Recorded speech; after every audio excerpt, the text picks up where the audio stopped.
Hello, good evening, and welcome to the Fatback 4 for this Sunday night. 1 week to go before football is back. Don't be minding that Nation League or whatever it's fucking called. One more week until our weekends of football are back.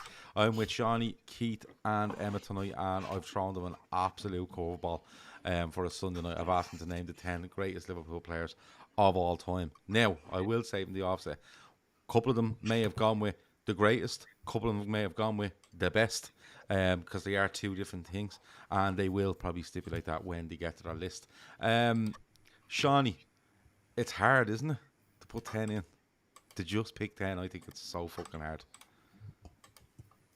Yeah, when I was having a look, first of all, this is something that's so subjective because, like, growing up in different eras of Liverpool, Yeah. different players mean different things to people, and I think we'll probably see that reflected in lists. And then you kind of recency boys has kind of gone against some of the current crop with probably how the last couple of months in the season have played out. So the ideas you have in your head would have been not what you think, but when you're looking through the list, yeah, we've really been fucking blessed to have some unbelievable players at Liverpool, to be honest with you. And it was just legends throughout. And oh, mine basically is the greatest. I'll state that now. Mine is gone by the greatest. And I think the greatest and the best is two different things: technical ability and greatness. Yeah. They Oh, his internet's having a wobbler. And he was on fire there as He well. was on fire. He was doing so fucking well. And then his internet went and done that on him. Emma, I'll come to you while Seany sorts himself out.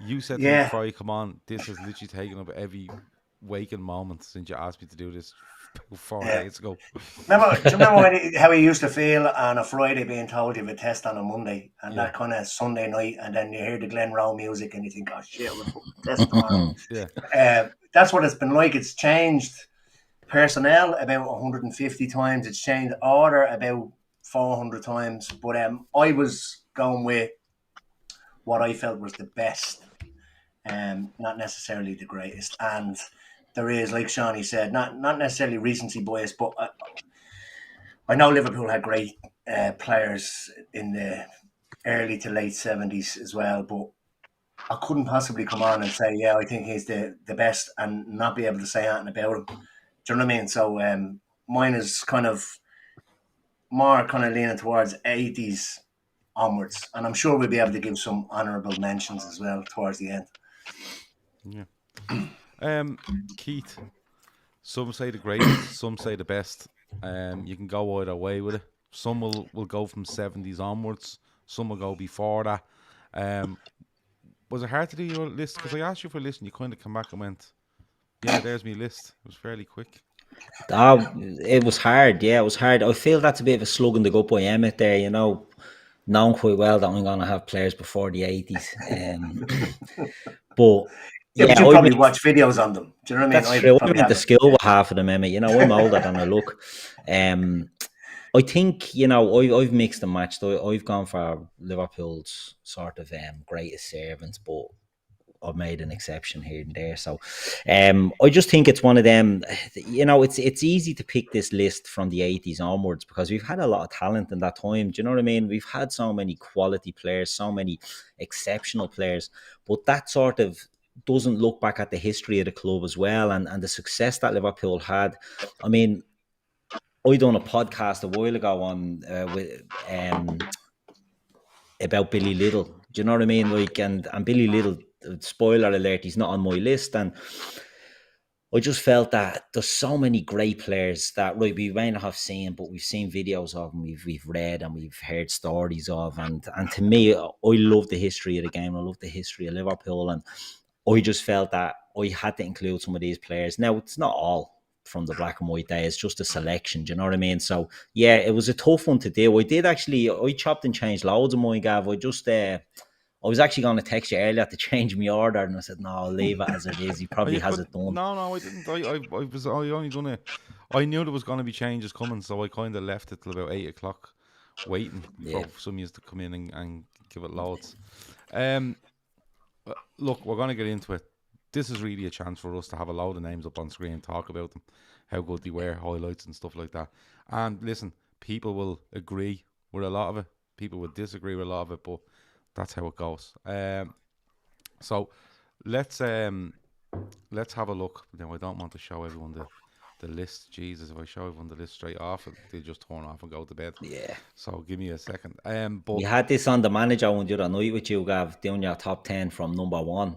yeah, well, I Like was if just you were trying to, I hosting was top just of the trying pops, to, people would be turning off at I 5 was past just trying 7. to fucking store some conversation up. Don't worry about it. But anyway, look, let's get in here, right? So this is how it's going to look for the evening. 4 of us are still on screen. Seany, Keith, Emma, 1 to 10. And we're going to go obviously from 10 down to 1. When we reveal the 3 I've picked, let's just talk about them.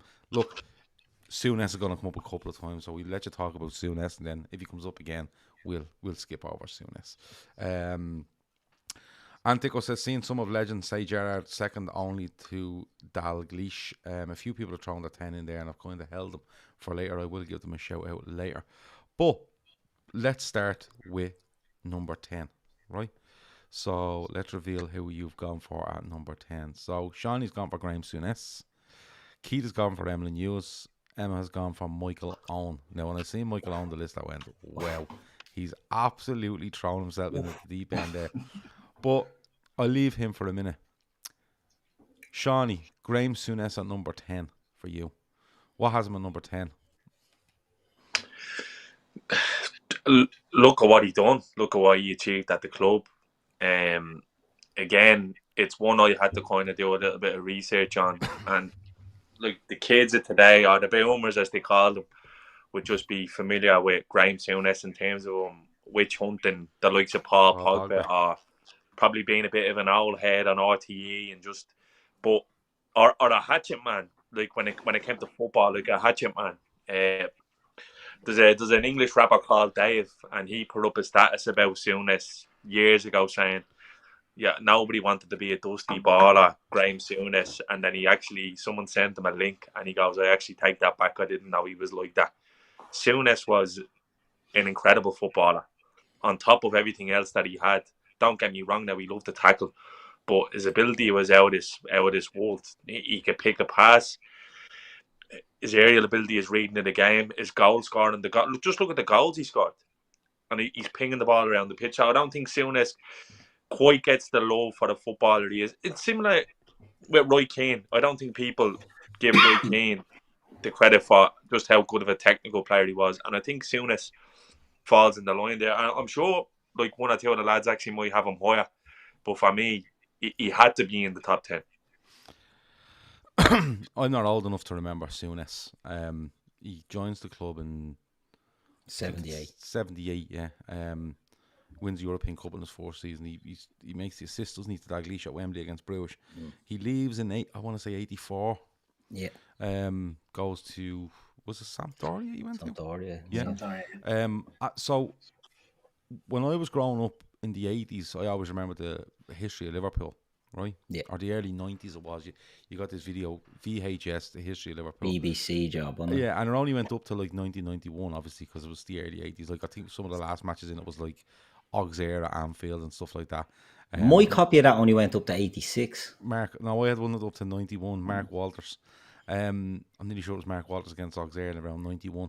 But the bits of Souness in it, you're dead right. He marshaled the midfield. He was strong. He was athletic. He could move. He wasn't slow. He could pick a pass. He could assist. He could score. Really good goals. He gets one against United on the left foot and smashes it in at the Anfield Road end. But he was just, and the thing is, with the technology nowadays that we have, you're seeing more and more of these, 3, 4, 5 minute videos of older players gone in the 70s where you can look and go, Jesus Christ, he was good. And Souness was right up there for me. Like, he was just. When people say, I'll tell you how good I think he was, just from the limited stuff I've seen of him, and I've tried to watch as much as I can. When you say, what player would you put into this Liverpool side? I think Souness comes out on top for a load of times, especially when they're talking around the issues we are perceived to have in midfield. Yeah. And look what he won, Gav. Look what he won as well. And that's going to be something that I kind of... That's going to be the common theme of my 10 is, what did they achieve at the club? What did that time at the club mean? When they left, what was their legacy? And when you look at Souness, he won everything twice, didn't he? At least. He wins the European Cup in 78, 81, 3 times. 84. 83, yeah. Yeah. And So he wins everything more than... I think he wins four league titles, I think. 5. Yeah. 5, sorry. And he win a stack of league cups in the 80s as well. He won 4 of them, yeah. Yeah, 4 in the The bench. player is decorated as soon as being number 10 on my list would show you kind of what we're at here. Yeah. Like, this is kind of the plethora of legends that Liverpool have to pick from. Yeah. Keith, you've gone. I'm leaving Michael on to last. Emlyn Hughes. Yeah. Emlyn Hughes, crazy horse. Again, you're watching that VHS, aren't you? Because he comes up. I love that VHS. I watched that VHS. Honest to God, I used to watch that every day. When I was younger, like in my house, that was constantly on. And Emlyn Hughes was such an important player. Now, my man and dad used Liverpool fans as well, and they used to go and watch them a lot. And I picked up a lot of stuff from listening to them. So some of these footballers, will be, you hear about them and then you read about them and you see the videos and all that. And Emlyn Hughes, like my man loved Emlyn Hughes. And he was just an infectious character. When Bill Shankly brings him in, he's just talking about his enthusiasm. And again, Gav, like in that video, you see him, he's running, he's doing everything, smile on his face, a bit of a head case, called the crazy horse, never stopped, perpetual motion all the time. And as Shawnee said, you look at what players have won and, put your medals on the table. And he captains us, to the first 2 European Cups. And I think there's an awful lot to be said for that. And symbolically, do you know what I mean? He won Player of the Year as well, I think in 77. He played over 600 games for Liverpool and he scored a stack of goals. I think he might have got over 50 goals as well, or in and around that, you know what I mean? So Emlyn Hughes, he was a personal favourite of mine. And I'm sure you remember as well, and Emmet, Sean, you won't, like he used to be on A Question of Sport and in the early days of that, and he was just a bubbly character. So growing up, Emlyn Hughes was always a presence maybe in my life, in my home, from watching football and things like that. So I just have a player there that I always loved, and he would be, as I say, he's won an awful lot. If you look at his honours, I think he's won about 5 league titles. He's won UEFA Cup, he won FA Cups, he won European Cups. He won everything. The fella won everything, and he was just a brilliant player. But it was a signing by, as I say, by Shankly. So Shankly builds his first grade team, and then he starts to break it up, and he builds a second team, and he's bringing through the likes of Ray Clements, Kevin Keegan, and all this. But it's when he brings in the likes of Emlyn Hughes before that, and he just gave them something that they maybe didn't have, that infectious enthusiasm, and we saw other players following. And I just think that he was a player that in the annals of our history deserves to be in the top 10, but it's all subjective. He's got in on mine. Again, it was hard to put these guys in. I chopped and changed positions on these an awful lot, but I just had to have Emlyn Hughes in the top 10 somewhere, so we went in at 10. Michael Owen. I do you know what? I joked at the start that you're throwing yourself in off the 10-metre board here, but if you look at it subjectively as to what you've done at Liverpool, he's an incredible goal scoring record at Liverpool. He wins an FA Cup final on his own.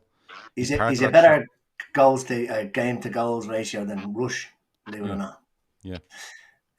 Look, my list isn't the greatest. If it was the greatest, he wouldn't be there. So it's the best. The best players that we had. He won the Ballon d'Or. He couldn't possibly not be in there, or the Ballon d'Or as it was in 2001. Like he's 17 or 18 when he bursts onto the scene, and he's absolutely mincing defenses. He ran rings around Argentina. He was just a special player for us. Okay, it didn't turn out the way everybody wanted it to turn out, but I just couldn't not put him on the list of best, not greatest, of best Liverpool players. Listen, Michael Owen shows up in May 97, I think, in a defeat away at Wimbledon. He scores in a 2-1 defeat. And you're kind of going, and you see, he's probably the first player I remember at Liverpool where you go, well, you see this fella coming through. Because you never heard of that. You never really heard of that. You know, even with Fowler, you know, maybe around the city of Liverpool, people knew of Fowler, but no one really knew of Fowler outside of that. He just burst on the scene, scored 5 against Fulham, and then off we went, and he was exceptional. But when Michael Owen turns up, you're kind of waiting because, you know, I remember watching under 15s England games, you know, like they were like home nations games. I think he plays one at Newcastle against Scotland or somebody, and you're kind of going, wow, this fella looks really good. He comes on the scene, 97, 98, he's brilliant. He gets into the World Cup squad, we know what happens there. He comes back from the World Cup and people are going, can he do it? Goes and scores a brilliant hat-trick at Newcastle, maybe a couple of games into the season. And he just goes from there, you know, and he's just unstoppable at times because he's given defenders 5, 10-yard starts and eating them alive. And he was a finisher. He actually was a really good finisher. He reminded me a bit of Shearer in his finishing. That there was very little nonsense in it. He just put it in the back of the net. You know, his hamstrings, he gets bad hamstring injuries, and he gets that really bad. Strings, not hamstrings. He gets them one away at Leeds, and I think it's around 2000. I think he gets one. But he was an outstanding goal scorer for Liverpool. He ruins it all at the end for me, and I've said it loads and loads of times, by continuously for 18 months saying he was going to sign a contract. And didn't. And we get 8 million quid from him when he's in his prime. He's 24 years of age, is he? 3 years after winning that Ballon d'Or. Yeah, and Real Madrid take us to the cleaners. You have to imagine the pressure that was on the likes of Fowler and Owen. To like, they didn't come that long after Ian Rush. Do you know what I mean? And for someone to come into the team at the age that he was, into the England team, the age that he was, and do what he did, that's it. The reason why he's on the list is best, not greatest. Just to specify that before it's like in the inbox. And I think the assignment is that, you know, when he shows up in 96, 97, you know, Fowler's showing signs of the odd injury and stuff like that, and we've had the excitement over Fowler, and then you have this, and you're kind of going, oh, this is the next one. This is the next one. Conveyor belt. Yeah, and like, if you're forgetting all the stuff away from what happened at the end and subsequently what he's done and said for me, and the moves he's made in his career, yeah, I don't know if he'd make my top 10, but I can see why you'd put him in there for his goal scoring record alone, plus the memories like that FA Cup final. He's in that treble season, he wins that Ballon d'Or, you know, he saves Liverpool on so many occasions. So yeah, I'd understand. I understand why you have him in there. Will we have a look at number 9? Yeah. Let's have a look at number 9. Okay. Can't believe Michael Owen made your list, Emmet. That is absolutely shocking. It's best. You're only doing this because you think it's going to a poll and you're trying to degrade him now and get a head start on him. Well, if it is going to a poll, Graham Souness is featured in both of these teams in 9 and 10. So, you know what I mean? The good Liverpool fans out there will know the script on this. Okay. And we'll down mark these two bums for this carry on. Well, I have to leave Shawnee for the minute on this because Shawnee is sorting out his internet and he will be back in a couple of minutes. I'll stay with you, Emma. You've gone with Souness at 9. Is there a reason why you have him that low? Is it and without it's more so of a like you said, I didn't really see that much of him, and it was more retrospectively looking back on it. So look, like Shawnee said, everybody makes out as though he was just a hatchet man. He wasn't. He was an absolute baller. Vieira and Roy Keane, I think Shawnee mentioned Roy Keane, as good as they were, they didn't have a patch on Souness. No, I think Souness had eaten them alive. Eating them alive, like 10 times over. But like I said, he got this kind of a reputation of being a hatchet man. But as a footballer, we've already mentioned, without going over what Shawnee said, like some of the goals that he scored, like his contribution to the team, like as much as he was a hatchet man, he could play football as well. Like, do you know what I mean? You have got players out there that are just hatchet men, and in history, there's been players that have been just hatchet men. But he could do everything. He could do it all. Shawnee's back. We're getting a bit of interference from him. It sounds like the sound's coming out of his phone or laptop. Keith, Terry McDermott, delighted you threw him in. Terry McDermott, again, it's similar to Emlyn Hughes. Terry McDermott's another favourite of my family's. Terry McDermott was an amazing footballer. Played centre mid, didn't he, with Graham Souness, and they were just dominant, the two of them. Like, he was a great goal scorer, scored a great goals, but he came into Liverpool and again was a player of the year, goal of the season winner. He scored, in my opinion, one of our greatest ever goals, the header against Spurs, up until I think Mo Salah got one similar against City, wasn't it? It was against City when Trent hit a crossfielder, Robbo clipped it in, and Salah headed it in. No. The McDermott goal is way better. Oh yeah, but that's what this was the best one, and then that came and got shades of that one. It's at home to Spurs. At home to Spurs. It's Dalglish sends it away to Highway, and Highway puts it on the back post to McDermott, isn't it? Yeah, and he was just a great player. We bring him in from Newcastle. He's a Liverpool lad. Bring him in from Newcastle. Played in the FA Cup final in '74 against Liverpool, and signed for them just after that. Went on, was there for all the major success. You know, and a lot of people would, when they talk about Liverpool's greatest ever teams, they look at the 87, 88 team and the 78 team as well. And he was a key player in that. He was just a brilliant footballer. And again, a different era. You know, you're looking at, he loved the gargle. Do you know what I mean? Back then, he was a good party man as well. And, you know, I just think... Would you love to play in the 70s, Keith? It would have been fucking great, wouldn't it? Yeah, it would have, yeah. A bit rough now, I have to say. A bit rough. But me and you would have loved it. Me and you would have loved a load of drink, right? A big sing-song most nights of the week. Yeah. And then we go out and play Middlesbrough on the weekend. Exactly. And when Bob Paisley says, Gav, you're on. Yeah. A bit of a cramp there, Bob. We'll sit this one out. Gav will tell him he's having a smoke. Yeah, I'm a smoke. But he's sitting there with three others having smokes as well. Big share bag of meanies. Not now, Bob. I'm having a smoke. Give us a shout in a few minutes. Mind your neck in, Bob, will you? For fuck's sake. Yeah. But no, it's a great era, great player. Done it all. Played for Cork City as well then later on in his career. But he's just a proper player. You know, he'll get the Souness one in, proper player. He had everything. He had a perm, he had a moustache, he had passing, scores tackling. That goal at Spurs, doesn't he? Where he flicks it up and smashes it. I think he got goal of the season. He scores, yeah, he won goal of the season. But the header he gets against, and I think it's Spurs as well. Spurs, it was Spurs, 7-0. Fucking unreal. If anyone hasn't seen that, type in to YouTube. You can go off now and do it if you want. This is it's worth watching more than us, to be honest. Terry McDermott versus Spurs at Anfield, and just watch the goal. It's fucking unbelievable. But is again, is it? What? I said Dalglish hits it.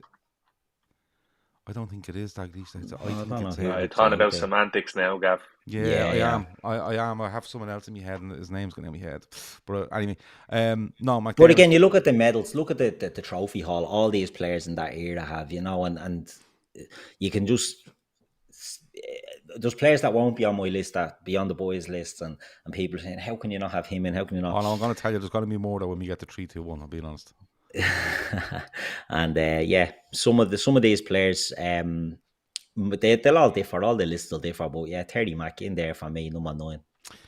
Shawnee, you've gone with Alisson Becker, and I think it's a great show because I really want to talk about where he ranks in Liverpool. And I think it's probably. I'll keep it simple. He's the best goalkeeper we've ever had by a considerable amount, in my opinion. We win nothing without him, and we've won everything with him. And he scored a header. I rest my case. And he scored a header. He does christenings and bar mitzvahs.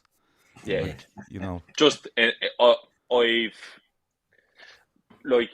The way people talk about Schmeichel, I think Alisson will be held in the same regard when he leaves. He's the best goalkeeper I've ever seen play for Liverpool. I think he's the best goalkeeper we've ever had. I think this current batch of teams, although it's flooded with superstars, I don't think we win anything without. Yeah, just my opinion. Yeah, no, listen, I think he makes massive saves. We won the Super Cup with Adrian and go. Yeah, well, that's true. Yeah, but you don't play in the Super Cup. I'm only joking. No, well, he makes that big save at Napoli when you go on to win the tournament. He's brilliant in the European Cup final against Spurs. Like, he's fucking brilliant. Like, we're not good. Spurs have a couple of good chances, but anything that comes near to me either holds it or pushes it miles away from the goal.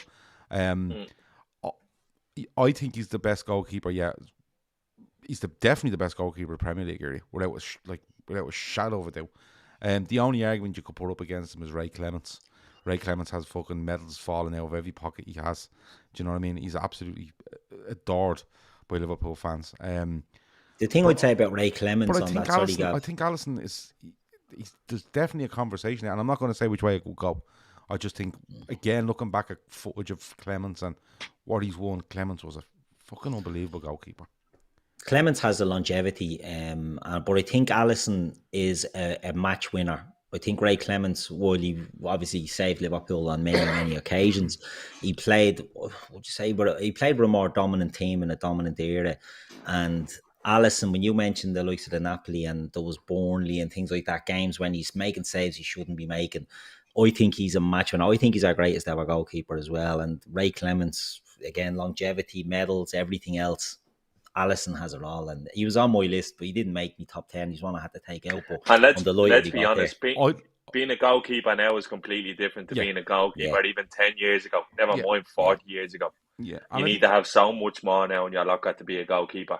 The only thing you just don't get away with it. I think the thing that might push Alisson in maybe ahead if you're looking at it this way is, I think the standard of teams Liverpool play against during Alisson's tenure, and I mean in a sense of consistently teams that will threaten you, you know, as opposed, because Liverpool will go out and just dominate games in the 70s and 80s, like dominate them. You go back and watch full games, you can find them, and Liverpool just are like steamrolling teams. I think if you look at Alisson and the amount of teams that he comes up against that are a real threat, and how good he's been, I think I'd love to find a 60-year-old person that supports Liverpool and seeing Clements and seeing Alisson and have a conversation about it. But it's definitely a conversation. I was delighted you put in a number 9, to be honest with you. Number 8, here we go. 3 new names coming up is here as well, which is cool. So Mane, Suarez, Hansen. Shani, I'll stick with you.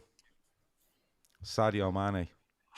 I think it's another good shout, to be perfectly honest with you, but go on. The catalyst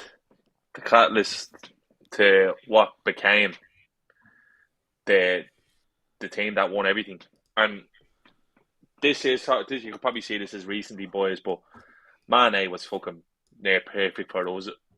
Apart from a wobbly couple of months, he was so consistent for us. Again, he was one of these who kind of laid the foundations down for Klopp. He comes in and he was absolutely brilliant. People might be thrown off probably his last 6 to 8 months, but even then, at the back end of last season, we've seen how important he is. And I'm not going to start going, oh no, we miss him, but he was just brilliant, Gav. He won everything. He scored so many goals. And to be honest with you, I would have liked him to stay. I won't say too much more on it because he's a new one thrown in. And it's personal from seeing him playing for Liverpool so many times in the flesh and always impressing. A brilliant player and scored many big goals and walks away a Liverpool legend, much like Alisson will when he finishes up. I think the key word there is catalyst. I think Klopp takes his time on signings. He makes Stephen Colker in the January, do you remember? And then he makes Mane his number 1 target. And if that goes wrong, 30 million quid down in 2016, and that goes wrong, you're looking going, that's an expensive fucking problem you've made there. Even in 2016 at 30 million, but Mane just fucking brilliant for Liverpool. And the thing is, Gav, like he plays 3 Champions League finals for Liverpool. He puts up 3 90-point seasons, and he's only 1-1 to show for it. Yeah. It could, like the bounce of a ball another way, it could have so easily been different. Like, and that's the kind of level we're competing at, and we don't compete with City for those 3 seasons without Mane in the side. So think about like the trophies he kind of just so nearly missed out on only because of City in another era where, look, let's be honest, look, going past all this, and it's not to take away from the older generation, like in the years Liverpool were winning, dominating league football, who was finished second? There was would have been a mix, probably Forest and that. Big mix. These lads have been up against a fucking oil state, and it's the only reason why they're not dripping in gold. and that's just Oh no, that's look, the lay of the land. I've none against Mane being in there because I think he's been absolutely outrageous for Liverpool. I think, like you say, Alice, we don't win anything without Alisson. I don't know if we get that bounce. You know, We your don't get in manager a bounce. position to We win don't get things that without bounce. Mane. We don't Yeah. without that bounce from Mane, which it was, because you remember his first season, he was fucking flying. Had to go off to the African nations. We fell apart, and we just about got fourth. But yeah, no, I've no issue with him being there. Luis Suarez in for Keith. We done a show about him the other night. Yeah, we spoke about him. It was a great show. Luis Suarez to me is the most. But we didn't probably shout enough and scream enough for loads of people to watch it. But anyway, very true, very true. You know, we can start shouting now if you want. No. Sunday night and all that. Now look, Luis Suarez. This is the one on my list maybe that doesn't have the longevity, but for the fact that he was only here for whatever few seasons, and we spoke about the actual games played wasn't as much as he should have been. He's the most exciting forward I've seen at Liverpool. We said he's probably the best sort of centre forward of the last 20 years in world football, and to me, we've had some great strikers at Liverpool and forward players over the years, and he was the most get you on the edge of your seat. You know what I mean? Like other players, I've got other players on this list higher that are attacking players that don't excite me as much as Suarez did. I just had to get him on because I just think he's brilliant. Same again. He's just it's a player that everyone, you know, we spoke about it. We spoke about the controversy. We spoke about the issues that he had. But when you looked at him playing, it's like Klopp says, heavy metal football. You watch videos of Luis Suarez and it's just crash bang wallop. He's absolutely brilliant. So I just had to have him in there because he's a favourite of mine over the last 20 odd years. Yeah, just caveat what Keith said there. If we're going best, he's probably number one, if I'm being honest. That's why I put him in there as well. He's the like difference for great. I mean, best. No, don't get me arguing because it could go on. Like. No, but just I'm saying that's how good he was. Yeah, 100%. And that's just footballer. Nailing the point that the difference between best and greatest, like there hasn't been more naturally gifted's probably taken away from him, but there hasn't been many more gifted footballers at the club than Luis Suarez. Yeah, a lot of people shouting Peter Beardsley's name. What a player for Liverpool. Loved them. Like just such a fucking good footballer, so intelligent, vision. He had everything, Peter Beardsley, and Grahamson has sold him.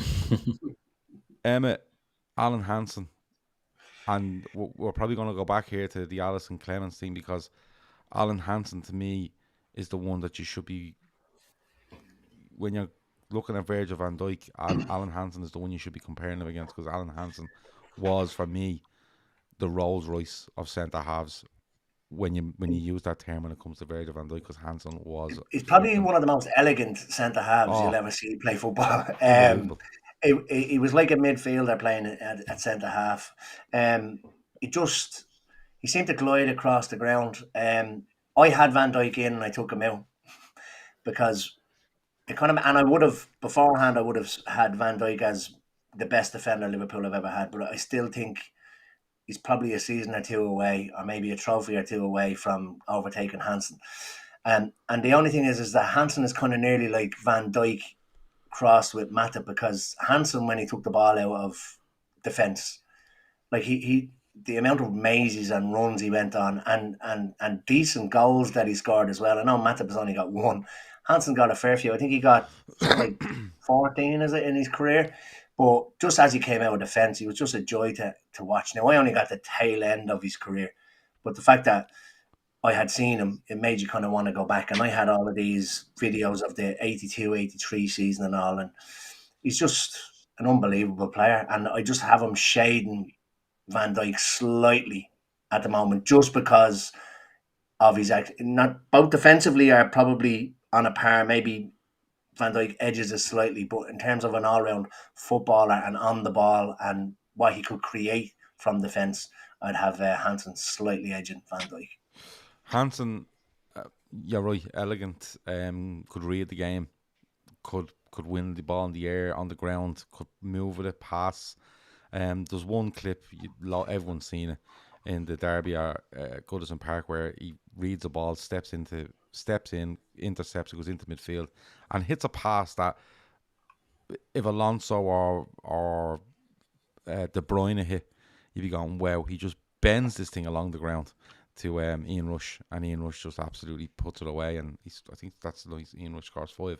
But Hansen was an incredible footballer, and when you talk about Liverpool's best centre-halves, Virgil van Dijk will come up in the conversation, but Alan Hansen is probably the one you're comparing him to, I would imagine. Played golf, volleyball and squash for Scotland as well at a junior level. Just an all-round sports person. Yeah, he was.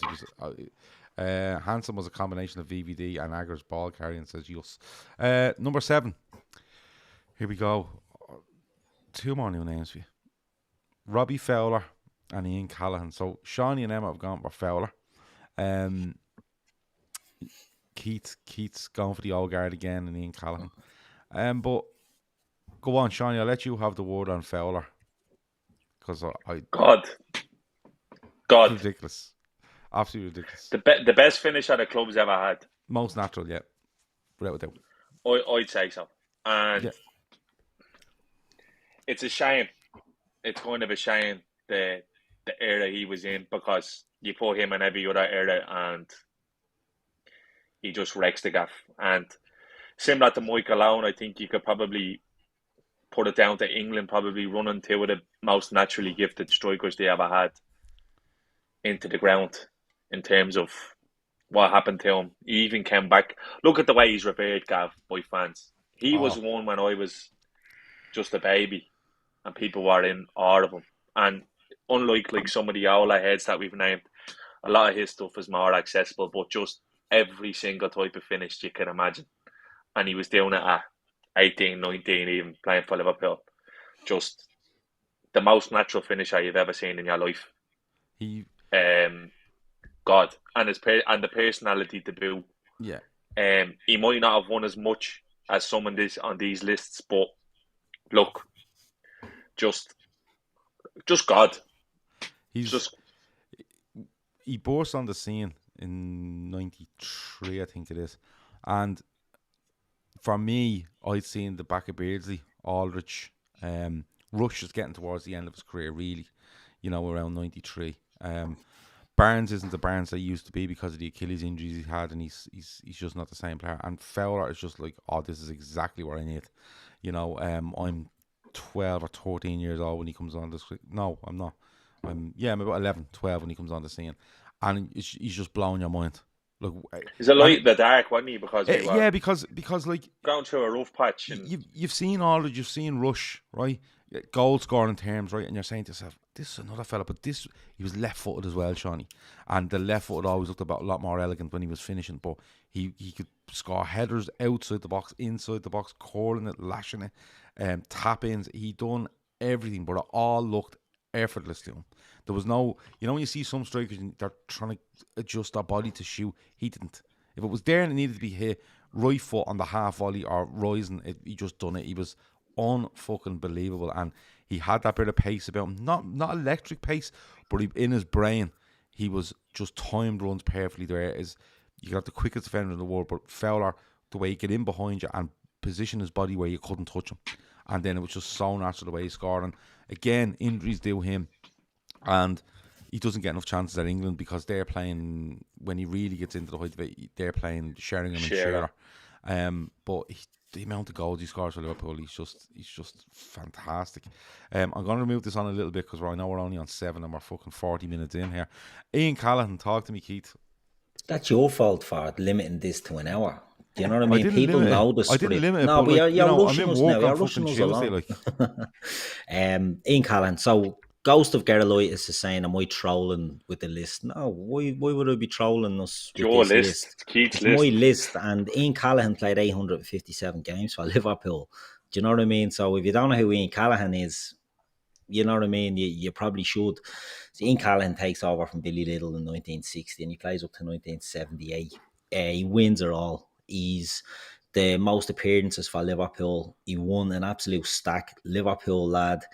Was there through it all from Shankly through to Paisley. There's not much more I'm going to say about Ian Callaghan because, there's not much more to say. But if you don't know about him, Billy Little was the first superstar of Liverpool, and when his career was winding down, Callaghan, I think, was only 17 when he came into this team, played for 18 years. Like, this fella is absolutely brilliant. And his importance to Liverpool, his importance to where Liverpool became, his importance to Liverpool winning the European Cup can't be understated. And I respect and appreciate players from the past. The lads have more modern players, that's fine.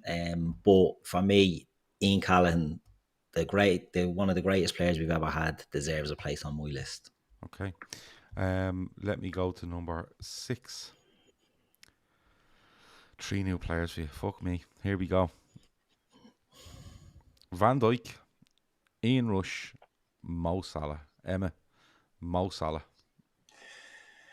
Probably the one that we need to speak about the least. It's very, very recent. I think he's unbelievable. In terms of greatest players, he probably would appear on my list, even if mine was greatest, but it's best. So in terms of like his ability, his goal scoring, his Puskás goal against Everton, he's just been an absolute revelation since he came in. Not in the same vein as Mane, because Mane started it all off, but nobody thought Salah was going to come in and do what he did. For him to go and do it for 5-6 seasons in a row is unbelievable. So he's a 6-season wonder at this stage, and I just think he deserves a spot in the top 10 of the best Liverpool players ever. He still has records to break. He's been phenomenal since he's been at Liverpool. You know, I think I always have this argument over Salah and Suarez, and you know who goes down as the bigger reputation at Liverpool, and it's definitely Salah for me. Definitely. You know, Suarez, you could watch that 13-14 season over on a loop and be absolutely fine. Like if I was Tom Hanks and you know I was stuck on that island, instead of giving me Wilson, I'd just like to rerun a 13-14 Luis Suarez place, and I'd watch it for 5 years, and I wouldn't give out to the video, and I wouldn't throw the video around like. You'd be just hoping that shot against us like I was in every time. Yeah, but listen, your head to be that melted, it probably does go in. You know what I mean? Being on that island, but that scene of flying it. We win yeah, the league and all. I wouldn't treat that video like fucking Tom treated Wilson, to be honest with you, because that was an absolute disgrace.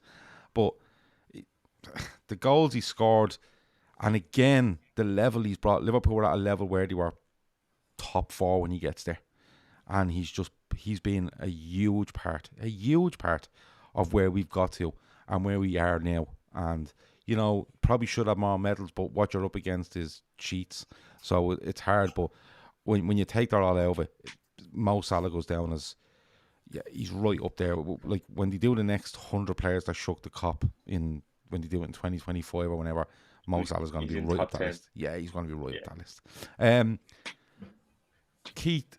Sean, I go to you. Van Dijk, because Van Dijk is interesting because Hansen is in there, but Van Dijk again, it's just what these players bring, Sean, isn't it? And where they all come together and what they do to the club, where they were at when they come in and where they are now. But he is ridiculous to watch. Again, like with Hansen, I can only kind of go off stories I was told, but Van Dijk is the best centre half I've ever seen in my life. Ever. He's the best centre half I've ever seen in my life. He's making young lads want to be centre halves again, and he was robbed of a Ballon d'Or. Yes. In 18-19. Fully agree. He's robbed. It's 19-20 or 18. The year we win the Champions League, he should have won the Ballon d'Or. Yeah, 18, and then the 19. year after, he was robbed of a Ballon d'Or. There's no other two ways. But I don't even know who they gave it to that year. I don't know who it was. Messi, was it? Or something. No, it was Messi, Ronaldo, and him, wasn't it? Wasn't it down to the Yeah, well, he was robbed of a Ballon d'Or. He should have won it. He's transcended for me the centre half position. Again, people will probably get put off by his bogey start to the season, but this fella has been he's been perfect for Liverpool for 5.5 years. Faultless since the day he walked in. Yeah, and we went up levels. This is the guy that they used to count how many times he was dribbled past, and used to bring it up as a highlight match of the day. He's the new gold standard of centre half. In my opinion, he's the best I've ever seen. That's all I can say. all of them lads going on about Nesta, Brazy, and fucking, they all had each other. They all had each other. Now, don't get me wrong, Virgil's had good dance partners, but I can't remember a single player having as much as an impact on a team as Virgil van Dijk. He's just the best I've ever seen, period.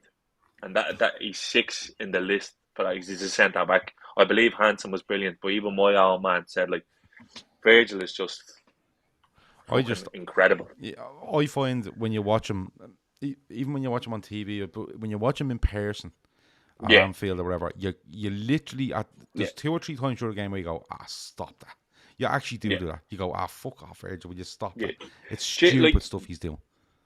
You see him more with attackers when players are just on a different level, and you see the difference between, like, the good, the really good, and then the great ones. And the great ones look different when they're playing. Van Dijk looks different.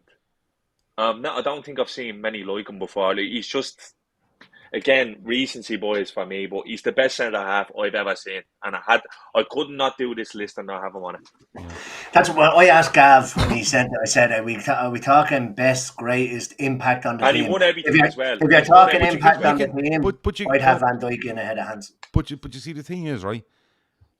Top 10 Liverpool players of all time, you can throw any angle you want at it. It can be your favourite top 10. It can be the best that you think it is. It can be the guys that made the most impact. It can be the guys that could be the most loyal. You could literally pick 10 cult heroes if you wanted. It's whatever way you want to put it. And listen, I could throw this list on the internet tomorrow with no context, and all you get slated. But if people listen, but seriously, but if people watch this or listen in the download, they hear the reason behind your list, and then they can take it in that context. Yeah. You know what I mean? He should have, like, many centre halves. Like, I know Cannavaro wins after the World Cup, but he should have won. He was the best player in the world that year. I think only Cannavaro has won it. Maybe, yeah, but even then, like, he was the best player in the world playing centre half. Yeah, he was. There's no doubt about it. Absolutely no doubt about it. Keith, about time when he was put him in. Ian Rush, 346 goals for Liverpool, I think, across 2 spells. And we can talk about Fowler, we can talk about Owen, we can talk about Salah, we can talk about Suarez, but this guy is the best goal scorer Liverpool's ever seen. Yeah, it comes down to people that have him higher, do you know what I mean? And that's fair enough. Like, just on Van Dijk before I get to Rush, I had Van Dijk and Alisson in my team, and I took them out for Emily News and Ian Callaghan as a nod to what they've done. But I agree totally in everything the lads have said there, because that true what's the word I'm looking for? They transcendent. That's the one. They allow the team to grow beyond just being good to being elite, and they deserve to be in there. But I just took them out for that reason. And anyway, but Ian Rush comes 6th on my list. Ian Rush, I have this thing, right? And the reason he's not higher for me is when I was younger, I hated number 9s. Hated him, right? Ian Rush scored spawny, scuttery goals. Great goals. He scored great goals as well, but he scored a lot of shy. Now, he scores a hat-trick at Villa. He scores a hat-trick at Villa on a pitch that's literally concrete, right? Yeah. And it's one of them is a left foot volley that just, you don't even see it coming off his boot. It's that good. It's in the back of the net. It probably bounces 18 times before it hits the net. No, it doesn't. It hits halfway up the net, right inside the post. Boom. He didn't even hit the top end. So that's what I mean. Like, so Ian Rush, he must have been doing something else. Ian Rush scored great goals for Liverpool, right? I'm only messing. He scored an awful lot of goals, and in there was an awful lot of shit. But he was there again through it all. He took a while to settle in. He comes in from Chester. I think him and Ronnie Whelan sort of came through the reserves together and got in. And he was just a great player, great goal scorer. When you're hitting them numbers... Ray Whelan thought you were trying to say transgender. I probably said it. I probably did say it. But Ian Rush, it's just the numbers. You know what I mean? You cannot argue with the numbers. And I do have another forward in there. It'll never be broken. Yeah, and that's it. And like I said, he scored a lot of spawny goals, but he scored an awful lot of them. And that's why I have him on my list at number 6. Some the lads might have him in there higher because, you know, I put in guys like Emily News and Ian Callaghan for what he done for the club, and Ian Rush has to be in that list as well. When you're the top goal scorer with Ian those Rush numbers. doesn't get the love because he looks like he'd serve you fish and chips in a roll of paper in the chipper or something. Yeah. He doesn't look like a footballer. He looks You know what I great mean? now, doesn't he? Six He looks sounding great He's now. having a bleeding great time now. Yeah. He's having a Nice great back better on now Irish than he game, did eh? when The he was a little- player. Yeah. He's having The a little great time. flavour saver over the lip. He just didn't Yeah. look like a bleeding. He didn't look like a superstar. Yeah, you know? but I tell you if something, Ian Rush he looked wasn't like short. I Cristiano wouldn't say he was Ronaldo, short of offers. Yeah. I wouldn't say he was short of offers in the 70s, 80s with the hair and the come moustache. here, I'd say bleeding Luke Chadwick done damage. You know how they football is. And he looked like a bleeding pepperoni pizza. Right, listen, before we get into the top 5, we have to do a couple of ads to pay the bills, right? So, first up is now a word from our sponsor, BetterHelp. It can be tough to train your brain to stay in a problem-solving mode when faced with a challenge in life. But when you learn how to find your own solutions, there's no better feeling. A therapist can help you become a better problem solver, making it easier to accomplish your goals, no matter how big or small. If you're thinking of giving therapy a try, BetterHelp is a great option. Convenient, accessible, affordable, and entirely online. You get matched with a therapist really quickly after filling out a brief survey, and you can switch therapists at any time. If you want to use BetterHelp, visit betterhelp.com/daytrippers today to get 10% off your first month. That's betterhelp.com/daytrippers. IPVanish is our VPN friend. 4.6 out of 5 on Trustpilot. Protects your data, protects your data, your passwords, your location, all that sort of information whilst using a VPN. Use it on your phone, your tablet, your desktop, your Fire Stick, whatever it might be, and protect yourself because there is people out there trying to get all your money or your FIFA points. So listen, just use IPVanish and they won't be able to rob your FIFA stuff. New FIFA's out in a couple of weeks and you don't want to start off on the back foot. Shawnee's getting it because Shawnee's getting FIFA 23 to play pro clubs with me. So www.ipvanish.com/daytrippers. You will get that for about $34, which at the moment is about €34, which is a good deal for a VPN. And last but not least is Paramount Plus, who are streaming all the Champions League games this season. About $10 a month, I think I read somewhere. And anyone that I've seen get it says it's really, really good. All the games, group games, last 16, quarters, semis, final, every single game, every minute of it, you can stream them through Paramount Plus. We're into the top 5. I'm getting excited now. I'm not going to be honest with you. So let me see if we have any new names. Oh yes, we have one new name, and Shawnee brings it up. John Barnes. Shawnee, take a half an hour here if you need to. Yeah, Gav. The only reason he's not higher on my list because Now you don't need to say sorry to me. Go on. No, I apologise in general because growing up, I know he was my brother's hero. You know what I mean? He was a hero to so many, and there's more footage of fucking Souness than there is of Barnes. There's not actually that much of him. I don't know whatever it is. There used to be a 16-minute video on YouTube of John Barnes, and it was fucking outrageous. Just again, he was probably the best player in the world for 2 or 3 years when he was at Liverpool, and won it all. Unfortunately, he didn't really get the stuff in Europe for Liverpool. But there's no doubt in my mind he probably would have won a European Cup or two with Liverpool over those seasons, if I'm being honest. Look, again, I'm actually apologising to the rest of the chat and everything because I heard fables of this fella and just how good he is. And anytime Gav has 13 points deep in Liverpool, you get your ear roasted off you for 2.5 hours, wherever you are. Even you just be talking about him in his sleep in the hotel room. Record myself and I send it to you in the morning. Yeah, but what a fucking player. Majestic from what I've seen, the clips, some of the goals, the skill. I had him as a legend on FIFA. I was just talking about FIFA there. He was just giving the ball all the time. He could rap, you know what I mean? He jumped on the ball in motion. He was fucking brilliant on that as well. So, yeah, John Barnes only 5th on my list because I rate the players ahead of him higher for other reasons. But without doubt, if this is a best and we're talking football and ability, he's top 3 probably. He's top 1. He's Yeah, well, player. maybe. He's the best player Liverpool have ever had. I'm not going to say any Yeah. more than that because I am going to do my top 10 list. It will be the best that I think, my 10 best. And if you're listening or watching, in the comments after, put your 10 in. And you know what? If your 10 matches mine, I'll buy you something nice. Just flood me on Twitter with clips of him because I do like. He's the one like I always. I do this on WhatsApp and you don't read them. He's the one player I wish I could have seen Oh, play for. Like if you say to me, you could see one player playing for Liverpool. John Barnes is it. In his prime. It's John Barnes. Unbelievable. They're just fucking unbelievable. But I am going to do my top 10. I haven't done it tonight, but I am going to do my top 10 probably tomorrow. So if you're watching after the show, stick your top 10 in the comments of what you think my top 10 will be. Spoiler, John Barnes is number 1. But if it matches, anyone that matches, I'll put you in the draw and I'll buy you something nice. How does that sound? Because I'm sounding like that. Keith Payne. Number 4.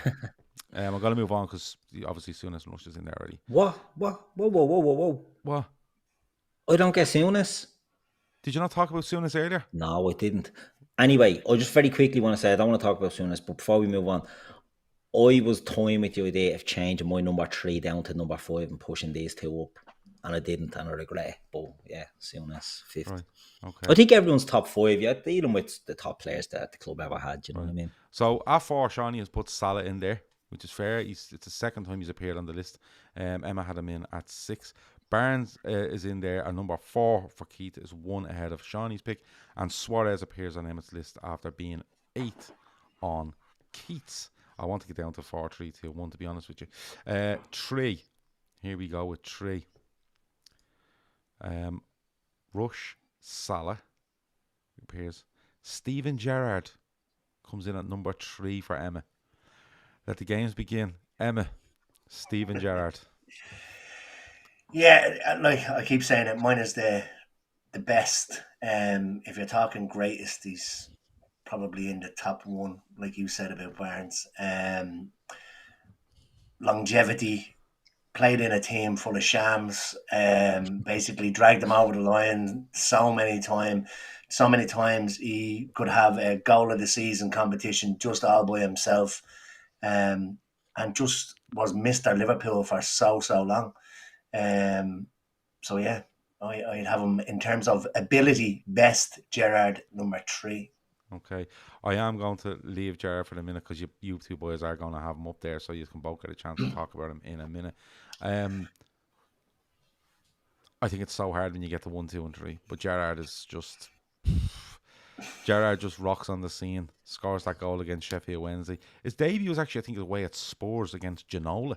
He plays right back, and Ginola gives him a bit of a roasting, which is understandable. Ginola was at the peak of his powers probably at that time, and Gerrard is a lanky 18-year-old or whatever he is coming on. But the growth in him, from saying even 98 to he's a treble winner in 2001. He gets the captaincy in 2003. He drags us through that European Cup thing in 2005. The FA Cup final is just ridiculous. And it just goes on. And then Torres turns up. Gerrard goes as a number 10 after being a centre midfielder, a deep midfielder, a wide midfielder. Right winger. He goes into as number 10 and just looks like the best number 10 in the world. He has that couple of years with Suarez where they just look like they're just brilliant together. And then, Hodgson kills him. And Rodgers reinvents him a little bit, that quarterback thing that they keep talking about, but he was really good at it. But his legs start to go, and that's understandable, not only because of what age he's getting to, but he's so many miles in the legs that we talk about, nowadays when you go, this fella's so many miles in the legs, he's played 2 seasons. Like Gerrard had a lot of injuries through his career. Well, a fair amount of injuries, but he plays so much football for Liverpool and everything is on his shoulders for the vast majority of it. He's a phenomenal footballer, And I love the arguments over Kevin De Bruyne and Steven Gerrard and people going, Gerrard is quite clear or De Bruyne's quite clear, and they shout stuff like ratio, which I still don't know what the fuck that means. And I just sit back and I go, I can absolutely understand Kev De Bruyne being put up there because he's brilliant. But I can also understand Steven Gerrard being put up there because he was fucking magnificent. Are you laughing at me? You're laughing at something that I'm laughing at Jay, and he was on there a few weeks ago, and I put up. He was shocked that I put up the comment that he said. But he said greatest. My list is the best. Jay, greatest. He's probably up there in the top two. But it's the last word, the two words that he says. Yeah, I know. Yeah, In the can't comment read there. them out, Jay. Can't read them out, Jay. Don't get yourself a ban. Cheers. Thanks for coming. Number 2. Okay. Boom. Shawnee's gone for Dalglish. It's his first appearance. Keith's gone for Gerrard. Emmett's gone for Barnes. So I'll let you all have a word on each of them players, right? So, Keith, talk to me about Steven Gerrard.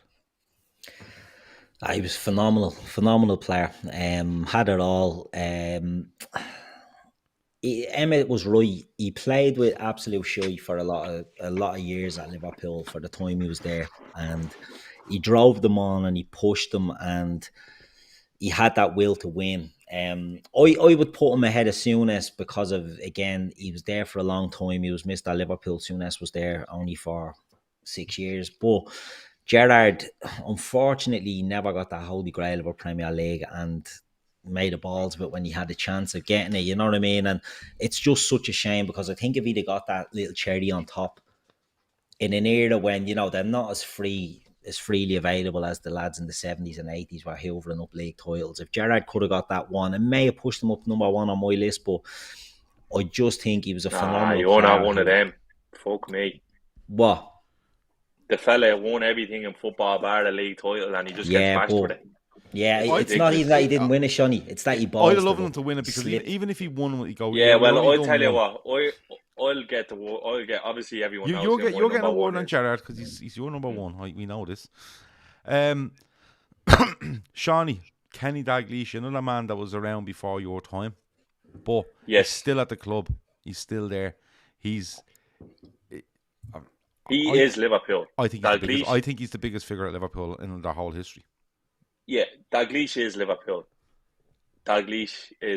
And I was having a chat with my old lad yesterday because I was kind of just doing a little bit of digging with him, and I asked him, and he reckons Dalglish is the greatest British player of all time.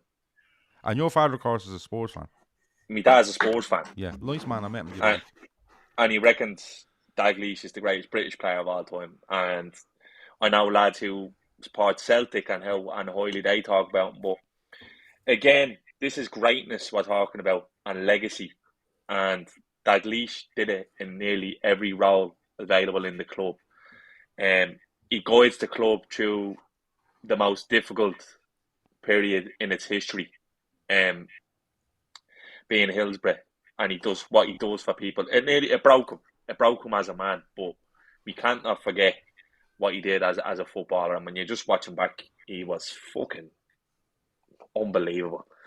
And the thing is, Dalglish is one of them players that could play in any era. You could throw him in now, and who knows what he'd be or how much he'd be worth. But the goals he scores, the trophies won, when he walks away, he will have a statue. He has a stand right now, but he'll have a statue.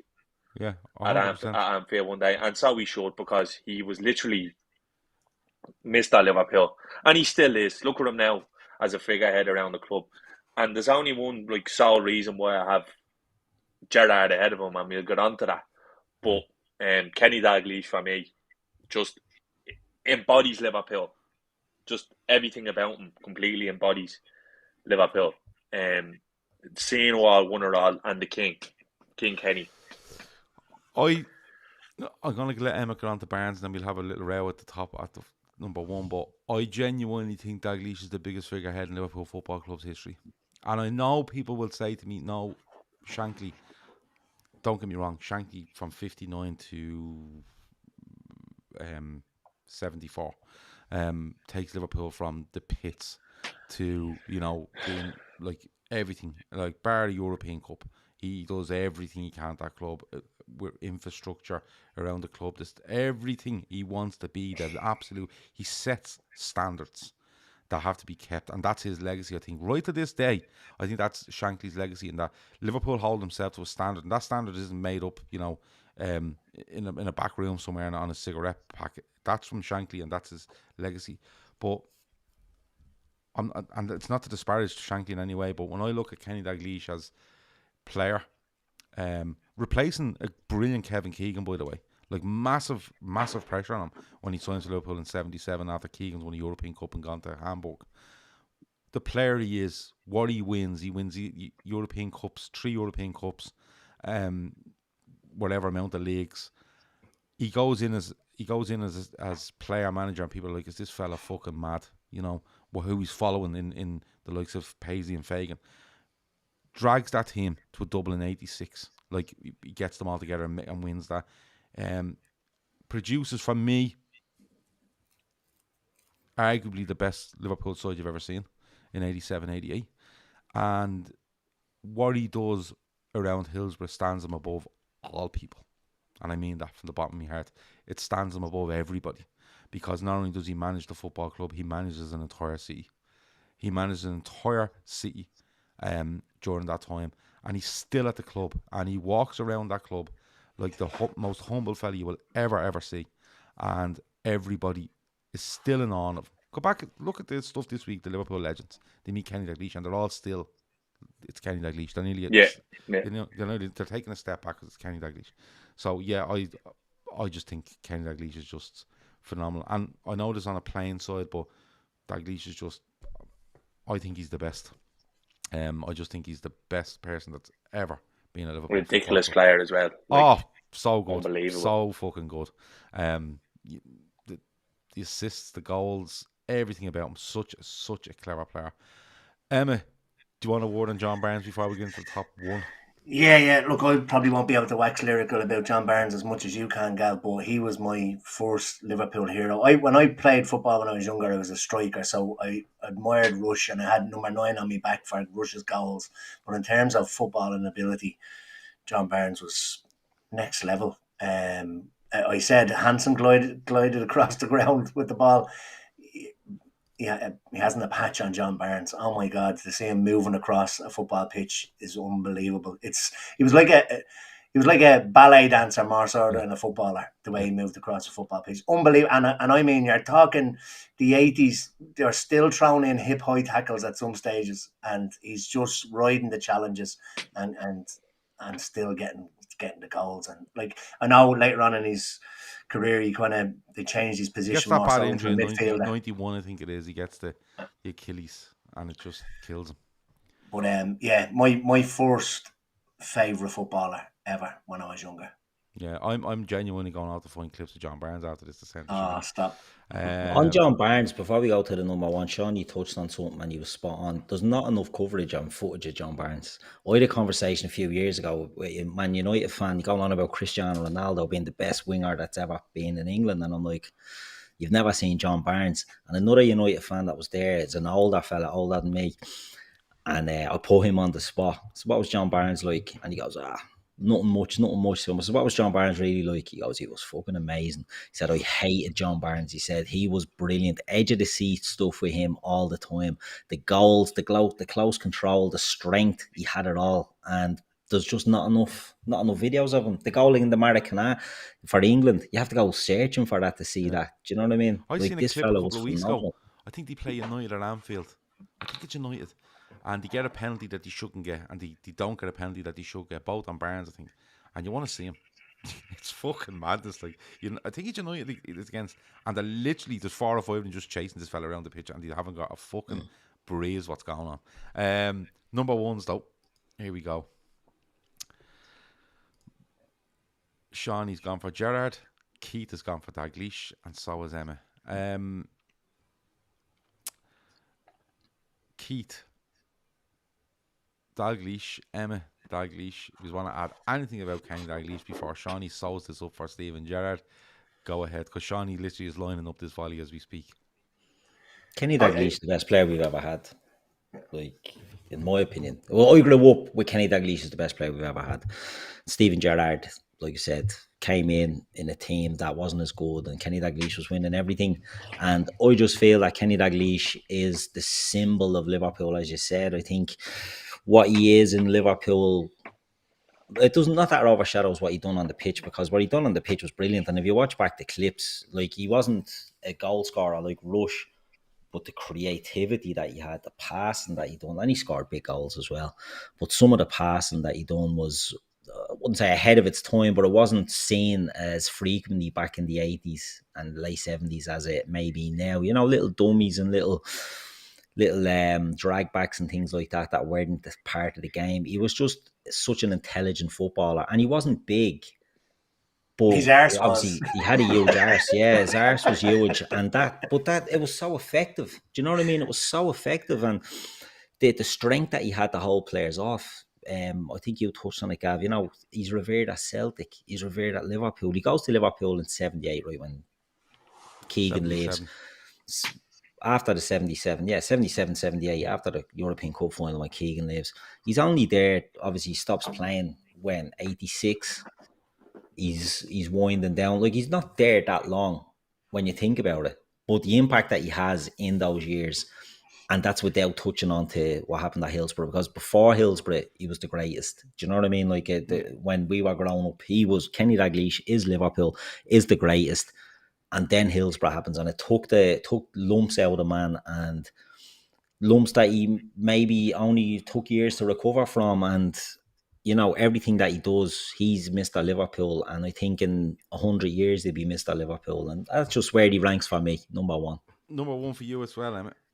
Yeah, just like what Shawnee's dad said, that he's the greatest British footballer of all time. People will argue that maybe George Best was the greatest British footballer of all time, but I think there was an interview with George Best, and he put Dalglish up there with Di Stefano from Real Madrid, and he says that's probably the highest compliment that he could pay to him. He was runner-up in the Ballon d'Or, or the equivalent of the Ballon d'Or in '83. The biggest arse and the biggest smile in football, but I think he's got 160 odd assists. I think he's probably the top assister ever for Liverpool. Unbelievable footballer. Saw passes that nobody else did. Probably, I think I watched an interview, somebody talking about him before, and he said that he was always 2 or 3 passes ahead of everybody else. That's how good his footballing brain was. It's a special player. Shawnee, I'll give the last word on this top 10 of all-time Liverpool players to yourself. Steven Gerrard. Again, this is just my opinion, but you can take every single player on that list from the other 9 players, because we all have Gerrard in, and you could put any one of them in any team that Gerrard played for at Liverpool, and we would have won nothing. We would have won nothing. Zero. None of them. You could have put Dalglish in the 04-05 team, Rush, Salah, Barnes, Van Dijk. Any one of those single players in that team, we don't win anything. You put Paul Scholes in that team in 04-05, we don't win anything. You put Frank Lampard in that team 04-05, you don't win a fucking single thing. He wins everything bar the league title at Liverpool. And the shite he dragged through. He carried the club on his back for a fucking decade, and it smashed him physically, because after 08-09, he was more or less done. In a couple of years, even 13-14, he's not at his best. But Steven Gerrard gets his game in every team ever. He could have signed for. I wish he left Liverpool in his pomp, because I really do feel he would have got the flowers he deserved from everyone else, because everyone hates us, and he was so close to getting us over his line so many times, and it's used as a stick to beat him with by these fucking agents. But he had absolutely everything as a footballer. Okay. Tackles, passing, shooting, heading, leading. He had absolute. You look back, Gabby. And he could play in every era. No joke. Like, no, seriously. Do you get what I'm saying? I 100% get what you're saying, because you could put any one of those players. You could literally replace Gerrard in the teams he played for. The FA Cup 04-05, 05-06, them 2 cup finals. You could put any other player from Liverpool's history in there, and we don't win on. We don't win them trophies. Without him in the noughties, what do we win? Yeah. Honestly, I tend to agree with you. look at the way players talk about him. Oh yeah, like That's Kev the says key. there. Kev says there. Look what the likes of the Zidane says about him. You know, Yeah. Jose They Mourinho all wanted him. admits Ronaldinho. Ronaldinho, but All of them. Ferguson wanted him at United. Ferguson for wanted fuck's him. sake. Mourinho tried to sign him 3 times. Chelsea, Real Madrid, and I think he tried to sign him with Real Madrid, didn't he? In around 2009. Yeah. Inter Milan. He wanted him at Inter Milan as well. And he knew he wouldn't get him away. But listen, it's wherever your personal taste is when it comes to this. Seriously, because and I think you'd be all day. I think he was let down by the club in the end as well, with the way he went, and that's one of the main reasons I hate Rodgers, because he fucking treated Gerrard like any other Joe Soap. He should have been never allowed to leave the club. He should have been leaving the club in a fucking wheelchair. I know he didn't. He would have played. He would have stayed and played. Yeah. He said he regretted that, didn't he? Didn't he come out and say he regretted that? He rushed out. He would have 100% would have stayed and played. It was fucking a power move with that little fucking tick Rodgers. That's all that was. Just a little. And at the same time, asking him for me. And at the same time, asking him to text Tony Cruz. Yeah. Look, listen, lads. I'm just saying. The greatness of the look at how highly we spoke of every other player on this list, and this is purely, and I respect. Oh, his internet's done a banger. But listen, Thor says, Jesus, what is Shawnee's day job? He should be making arguments in court. He's like my cousin Vinny, isn't he? Someone said he looked like Reggie Cray earlier. Yeah, Reggie Cray. No, his internet's having an absolute disaster. And I wouldn't mind his internet's usually bang on. Yeah. But look, can we do one or two honourable mentions? I think we mentioned one or two. Beardsley, what a player. Yeah, Alonso gets a mention. Keegan. Phil Neal. Phil Neal's still the most decorated player at Liverpool. Yeah. Steve Nicol was a great player. Ray Kennedy was in my list, and I chopped him out as well. Another great player from Jan the old Moby days. was a great player. Jan Moby. Jan Xabi Moby. Alonso.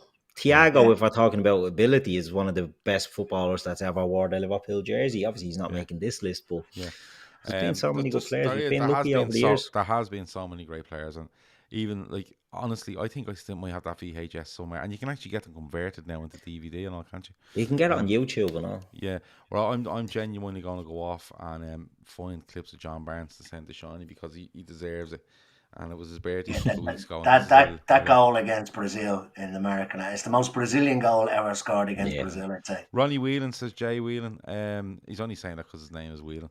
But Ronnie Whelan was a fantastic footballer. Yeah, fantastic footballer for Liverpool. But I think was there a thing on tonight on RTE? Yeah, there was. Yeah, was it tonight? He was in Home Farm. Yeah. McManaman, there's one for the shout. McManaman was great. I loved McManaman. No, you wouldn't have not so much now, but I loved him. I loved him as a player, McManaman. I really, really did. But look, that's the list. So let's go through them quickly. Shawnee's top 10: 1 Gerrard, 2 Dalglish, 3 Rush, 4 Salah, 5 Barnes, 6 Van Dijk. 10 up. Oh, sorry. 10 Souness, 9 Allison, 8 Mane. You do this the next time then. It's like top of the pops. You leave the. It's not like top of the pops. No. It's exactly like top of the pops. 10 Souness, 9 Allison, 8 Mane, 7 Fowler, 6 Van Dijk, 5 Barnes, 4 to Salah, Rush in third, Dalglish just behind Gerrard. Keith has gone for Emlyn Hughes, Terry McDermott, Luis Suarez, Ian Callaghan, Ian Rush, Graham Souness, John Barnes, Salah in third, Gerrard just being pipped by Dalglish. And Emma has gone for Michael Owen, Graham Souness, Alan Hansen, Robbie Fowler, Mo Salah, Rush in fifth, Suarez in fourth, Gerrard in third with Barnes just ahead of him, but again Dalglish comes out on top. So Dalglish, and 1 vote for Gerrard at the top. I really enjoyed that, have to say. Going through it, it was a lot more measured than I thought it was going to be. I thought it was going to be a lot of abuse thrown at each other, but there wasn't. It was great. Jake Semester says, "Fuck's sake, Gav, you wrecked the order." Jake Semester despises me, but I actually like it because, well, I think he is onto something because when I try to do some shows this week, he'll no doubt give out about it. Then he'll watch and then probably give out to me again. But I'm okay with it. He's like the new Red Steve. He's like a 2022 version of Red Steve. But look, it's been a fantastic show. I've really enjoyed it. We wanted to do it for a while. We're trying to do these things during the international break because, fuck's sake, what else What else would you be doing? But the football and the build-up will start again tomorrow towards the game against Brighton. The weekend, isn't it? 3 o'clock Saturday. But before we go, Bobby's Wish to Walk is about €7,000 from its target. Okay, they had another fundraiser yesterday where there was people on exercise bikes, like dozens of them, doing all sorts of shit. So that looks like it went really well, and hopefully that bumps up his total. But 7,000 from the end. And we really want to get into this, because if you get into this now, there might be a chance he can get to America before Christmas and get his treatment, and what a Christmas present that would be for him and his family. So the link is in the description. Go in there, throw a fiver in, throw a tenner in. If Naby Keita has Guinea played at internationals? Is Naby Keita in Guinea? Somebody put in the chat there that Salah's been sent back early. Yeah, but if Naby Keita does not make an appearance in this international break, I will give €50 to Bobby's Wish to Walk as promised. But if you can, throw a few quid at it. If you can't, of course, share it to your friends, family, colleagues, whoever it might be. If you're in the pub at the weekend, there's a load of you there, send it around the table. Everyone put a fiver in and everyone will feel great about themselves. Jake Smith says, I love you really, Gav. That's being sarcastic. He clearly fucking despises me. I'm trying to cover his tracks now, but fair play to you, Jake. But listen, that's Bobby's Wish to Walk. That's the biggest thing at the moment, and it's 7,000 short of a massive 150,000. So get on that if you absolutely can. Red Steve says that the Jake account is his burner account. I'd well believe it. Ali A just says no. Okay, he's not giving any money, I don't think. But some other might. He's saying no with regards to Naby Keita. He hasn't played. Right, well then I do owe 50 quid to Jake. Jake, I don't know, not giving Jake anything. Bobby's Wish to Walk, I owe 50 quid to that. And as I said before, I'm going to put my top 10 in the community tab on our YouTube channel tomorrow. So you have until, say, 10 o'clock tomorrow night to put in what you think my top 10 Liverpool players are. My favourite, and I'm not saying best, greatest, my favourite 10 Liverpool players. If you match it exactly, I'll buy you something nice. We'll see where you are. It depends where you are in the world. If you're in Dublin, I'll buy you a few points. If you're in bleeding America, I don't know, I'll send something to you. The Cop Update is back from tomorrow, 5 days a week, hopefully, 11 a.m. live every morning on the YouTube channel, and available then shortly after for your download. So tomorrow we'll have a look at the international break and whatever else you want. That show is always about you coming on and telling us all the news, and we'll talk about it. Half an hour at 11 o'clock in the morning. So that's back on a full-time basis as well. And the rest of the week, I don't know if we'll have winners and losers tomorrow, but we might. I don't think we'll do anything Tuesday. We might do another special show on Wednesday. We can come up with a good one, because the last 2 weeks have been really good. Thursday we will have a viewer's voice. Looking forward to the weekend. Friday will be Premier League forecast. Saturday will be full-time Reds, and Sunday we will be back with the Fatback 4. Emma, anything else before we go? No, all good. Yeah. All good. Really enjoyed that. Yeah. Happy. Okay. Shawnee's had enough. He's gone. MC wants a draft. Oh, okay. Let's do a draft on Wednesday for MC. Let's pretend it's Bertie. We do a draft. Who wants to draw up a draft for Wednesday? Do a draft then. Don't all jump at once. It'll be me doing it, isn't it? Of course it will. We'll do what you want. Do you want to set up a draft with loads of horrible rules? Yeah, if you wanted, you like being a bastard. But if you want to know of being the guest, like, I'll do it. Well, you be the bastard on Wednesday, and I'll be a guest. Right. Okay. Draft is coming on Wednesday. There you go. Emma, anything else before we go? No, all good. All good. Let me see. Anything else before we go? G10 says, great show, lads. Thanks to you for watching. Absolute stars. That has been the Fatback 4. I've been Gav. Shawnee, Keith, and Emma have picked their top 10. We're not going to put them on the internet because they just don't want the abuse, and Shawnee will only have 10 you to fuck off. Anyway, that's how it goes. That's been the Fatback 4. Talk to you in a bit. Over and out.